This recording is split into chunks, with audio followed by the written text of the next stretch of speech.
Shut up and sit down.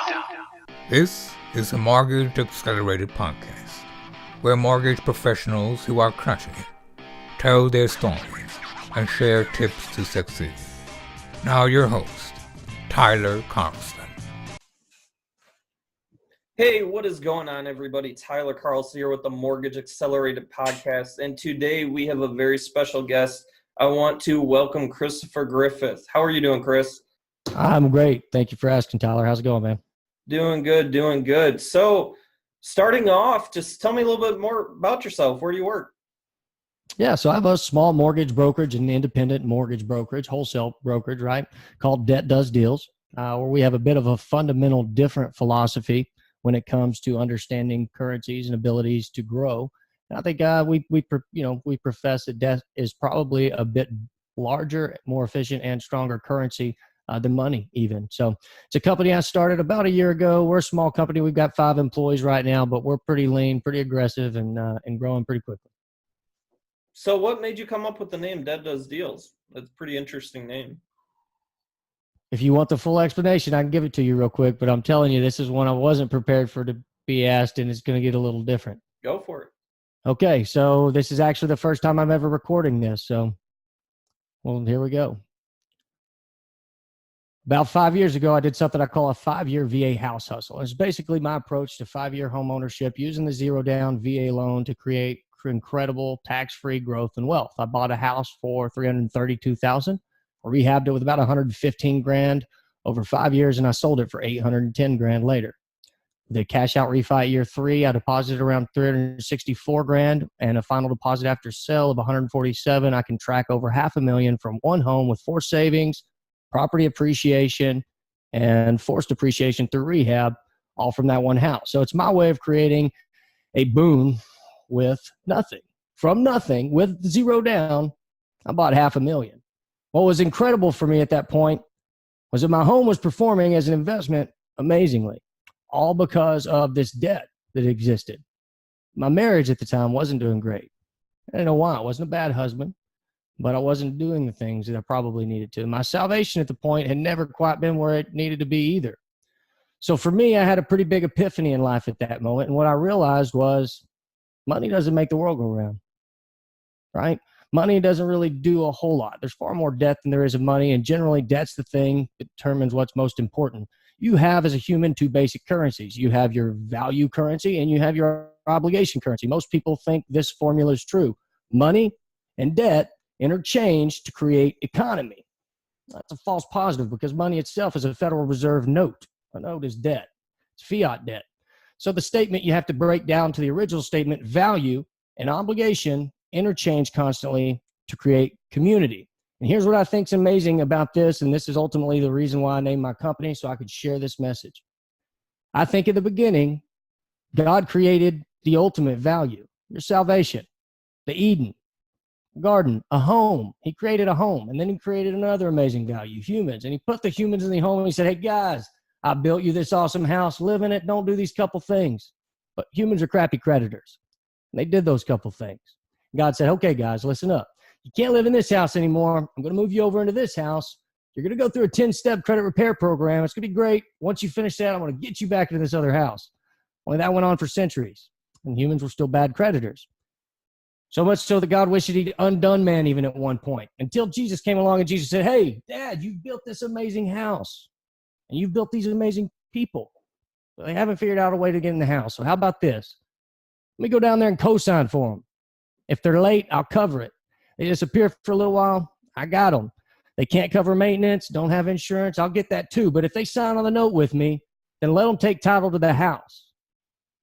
And at that point, God said, done. And God modeled this. God obligated himself to create a debt to deliver the value that he otherwise hadn't delivered the manner he originally set out for. So that if a person freely chooses to obligate themselves, then they can acquire the value with nothing. So at the time, my faith had never really been what it was because I always thought Christopher Griffith had $1 to put down. Christopher Griffith had a 580 credit score. That was good enough for the program. But what I didn't realize was it was a lot like a VA loan. Zero down, crappy credit, no reserve. That thing was going to pull me through. I just had to learn to obligate myself. And the thing I think that delivers the biggest values that we are ever going to accomplish in our lifetimes are learning how to properly obligate ourselves.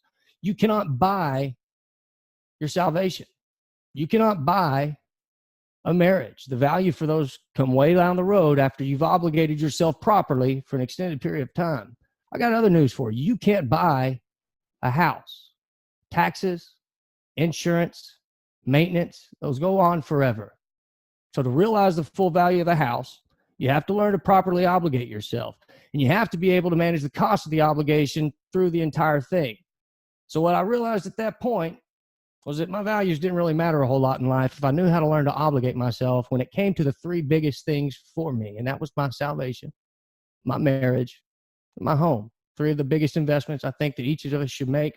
And I named my company Debt Does Deals because I'd been praying for a one thing. Everyone's read Gary Keller's book, The One Thing. You've seen the movie City Slickers where he says it's that one thing. You got to figure out what it is. This is my one thing. I'm all about homes. I believe the single family home is probably the best financial investment that anybody watching this video will ever make. But what I've seen from my personal experience with my family, one of the biggest ways that you will ever invest in your family is with a home. It's true. If families flourish from a home, look at the studies that Harvard puts out. Like, there's some crazy stuff in there. I've got 3 girls. This study from Harvard literally says, if I want to give my daughters the best opportunity to have a child out of wedlock, to rent for 18 years when they're children. It's like, what? That's a dumb statistic, but I've got 3 daughters. I'm going to pay attention to it. So that's what Debt Does Deals is. It's a way to share my belief, my faith, my one thing with everybody, to show them what I think is going to get them to the biggest values of their life. Yeah, I mean, that definitely explains it. That makes complete sense. So really, what made you get into the mortgage industry? I was in the Marine Corps for about 8 years. I'd purchased an investment property while I was in the military. Prior to that, my dad was a home builder, a framer in Texas, North Texas, here on Lake Texoma, a premier framer. Any home that's in this area that will be in existence 300-400 years from now, my dad's probably built it. I would say 90% of the time. But what was crazy was our house didn't look like those houses. We didn't grow up with a lot. We were happy, lots of love in our home. And when I was little, I was thinking, Dad, I've got this figured out. Why don't you just build that for us? The problem with it is our family worked off of a cash model, right? When you work off of a cash model, you don't really have a chance to grow your opportunities. So I grew up in that. I had that experience from being young. I knew that I wanted to be in real estate because when I looked around at real estate investors, most millionaires, most people really wealthy I know are investing in real estate. And I don't think that's by chance, right?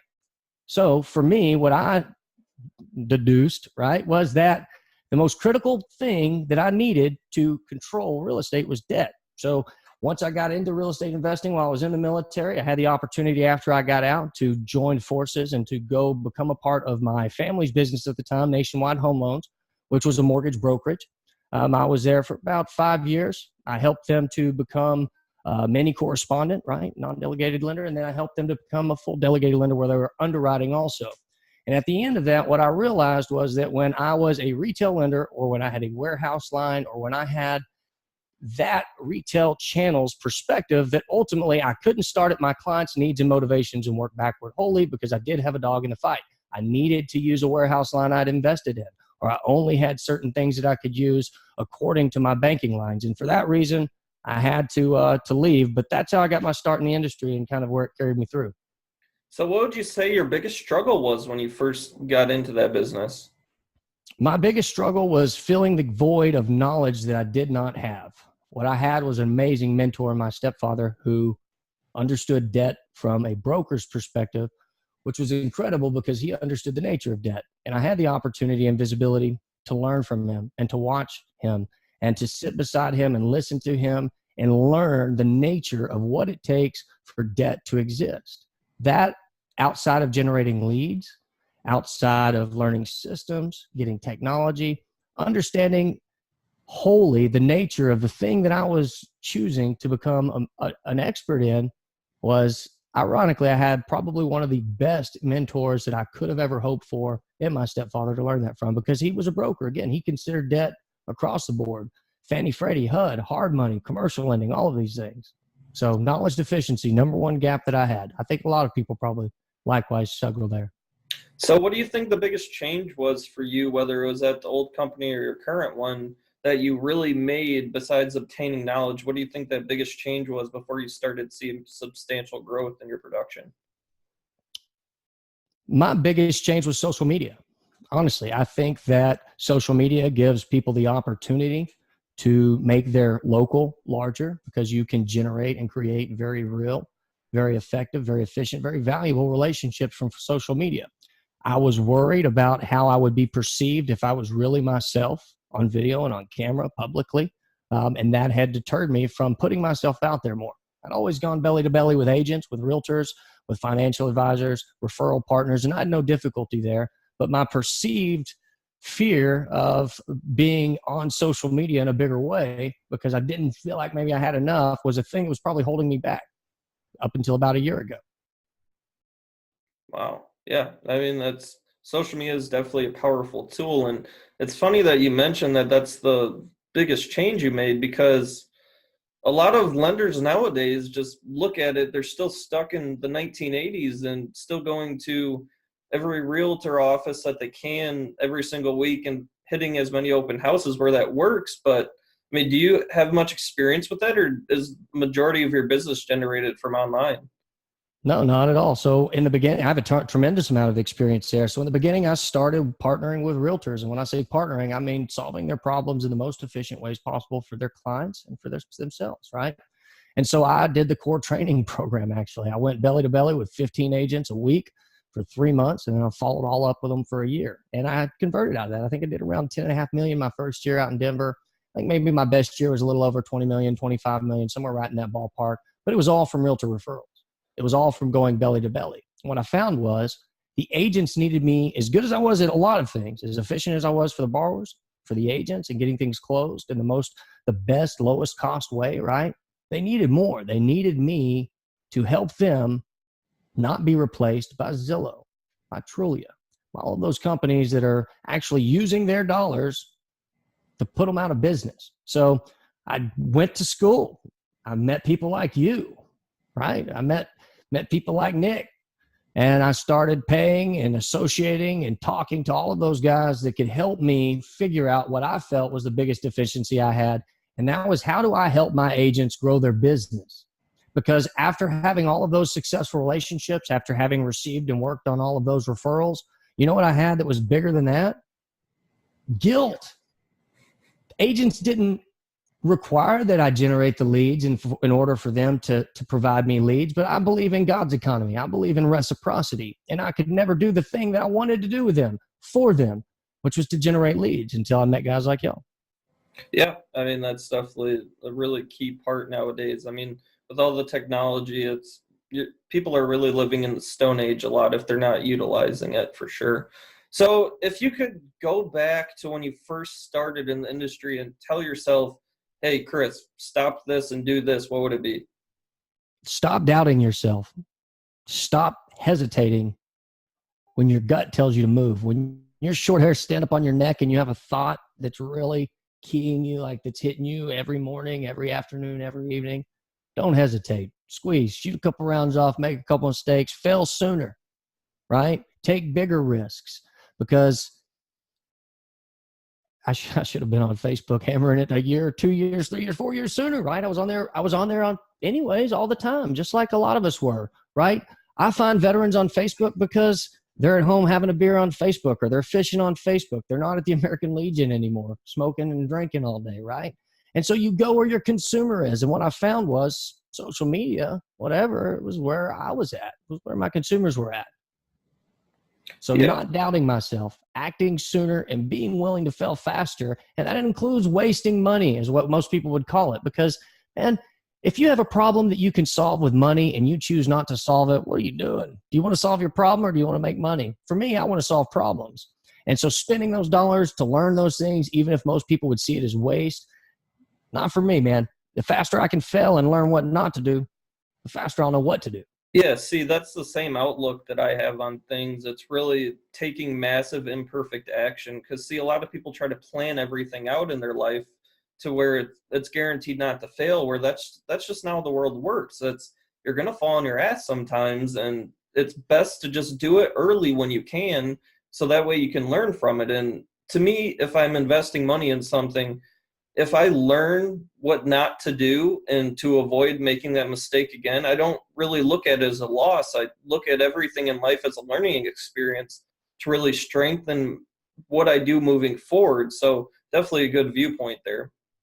Yeah, but most of us are taught to fear mistakes. You get a bad grade in school. You get in trouble because you failed, right? You didn't get it perfect. And so we become slowly indoctrinated into this, well, maybe if I just don't take on the things that I'm not certain of, then I'll be in a better position. But it's not true. Don't be afraid to fail. You're right. And, man, great wisdom to share with people, buddy. Yeah. Way better than that Green Bay Packers stuff. That's got it. Well, you know, they're true America's team, so. Blasphemy. Okay, so what really drives you? What makes you get out of the bed in the morning to really work so hard with your company? What really motivates you every single day? This is one that, man, for me, it is what it is. Since here's a great example. Like 2 weeks ago, my dad and I are riding around on a Sunday afternoon out of the house, just kind of hanging out. And I'm trying to talk to him about fixing flips and some other stuff that I see changes in the market dynamics. And he looks over at me and he says, "Son, do you ever relax?" I smiled. I said, "Dad, you've known me for 33 years. Why are you going to ask me a dumb question like that?" I am driven. When he raised me and my mom and dad raised me, they always told me if something's worth doing, it's worth doing right. But for me, it was never just a right? There's always in life, we can choose from good, bad, and ugly. But if you get further and you're willing to try to perfect everything, there's usually minor choices between right, righter, and rightist, right? I desperately want to choose the best thing each and every time. Honestly, it drives me, it consumes me, it drives my wife and my children crazy. We homeschool. I can't help it. I wake up in the morning, I want to choose the best thing. And because of what I believe I'm doing with Debt Does Deals and what I believe I have the opportunity to do and the way that we're serving veterans, people need a war to be fought right now. So I get out of bed every morning happy that I have a valid war to fight in my life. Because at the end of the day, I am a boy. And here's what I mean by that. If I get bored, I kill, break, and destroy stuff. Right? If I don't have a mission, if I don't have something to do, idle hands, all of that stuff, like that's still me. So going overboard in every facet of my life, the Bible says to do everything as if you're doing it unto God. Well, guess what? Whether I'm sleeping, working, playing, whatever it is, I don't ever have to worry about what anyone else tells me as far as how hard I'm working to do something. And so I'm like that on everything. Everything in my life has always been knees to the chest, cannonball, man. Yeah, for sure. I mean, having your own brokerage, you don't have somebody breathing down your neck to get everything done. So you really do need that strong determination and inside every day to get up and work so hard. So what are your goals for the next 12 months? What's Debt Does Deals going to do for the next 12 months? Yeah, so for the next 12 months, my goals are to push my company's production over 50 million. We set out hopeful to achieve somewhere north of 25 to 35 million in our first 12 months operating, which probably wasn't aggressive enough. We should be able to eclipse that pretty well. So I'm shooting for next month, push over 50 million. I think the potential is there a lot further than that, but I'm also a little bit distracted right now because of some other stuff I've got going on. That's not, that doesn't necessarily have to do with my profit, my company, my business. It's something to do for that, something has to do with for vets, for everyone, for the right reasons. Okay. Well, that leads us to our next question. So I don't want you to hold back here. I mean, you're a super vocal guy, so I want you to lay it all on the line here.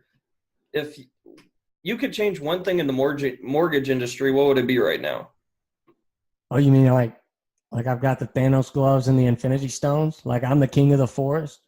Like I'm Trump with a loaded house in it and bench too, like all of that? If I were a king for a day, what would I change in the mortgage industry right now?